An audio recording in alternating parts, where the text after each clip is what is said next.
I've gotten many requests over the past couple of weeks of people wanting to see these items in their blueprints menu and have me put them on the workshop, and I haven't done it yet, but I'm gonna do it now. So, yeah, this is these two heavy fighters that I've made recently. I'll go over the left one first, and then the right one second. So this was the original heavy fighter, in my opinion. It's the coolest looking. It's a heavy autocannon fighter. It's basically designed to just shred people. It was made with a huge amount of upthrust in mind, and it has a lot of tanks for dealing with all the hydrogen, and it also has a couple of cargo containers slapped on the side there for all the ammo requirements for these guns. They drain a ton of ammo. You need to fill those cargo containers all the way up for these to even last through a fight. And there's also a couple of these turrets on the side. It's generally just a powerful fighter. I made it after I saw Gaps' video where his fighter kind of just destroyed the entirety of ORT's atmospheric flight capability, and he did it in this ship. So, yeah. It's relatively fast, has a decent amount of speed. Overall, it's just a fighter which has a lot of guns on it. If you look, this is the amount of damage it does. In like 5 seconds, we've got a pretty decent hole in here. However, there's other fighters which deal more damage than that.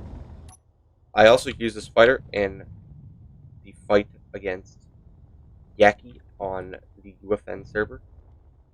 So that was kind of cool. It performed pretty well, but we lost a lot of them because Severs crashed into one of them by accident with another one of his fighters, so we kind of just lost two at once. Now, on the other side of the spectrum, we have this fighter. This is the Assault Cannon Fighter. It's very powerful. It's an anti-capital fighter because you can never have too many anti-capital weaponry. This was kind of designed in the wake of this fighter here when I realized that, sure, this one here is powerful. However, these assault cannons do way more damage than these auto cannons. So why don't I use them? And I figured that we might have even been able to beat an area if I'd used these instead. Of course, they weren't developed at the time. That's why I developed them. It was because if we just had heavier fighters, we might have been able to do better. So that's where these came from. Changes over the previous design. Well, of course, the biggest change is they've got more guns here and a little bit more stopping power. The frame is generally a bit different. There's less armor because there's more stuff going on here. Still the same amount of hydrogen tanks here. And we've got a couple more thrusters, a little bit more upthrust to compensate for its slightly heavier weight. And we also have a large cargo container in here. Assault cannons take up a lot of ammo space, so this cargo container kind of deals with that.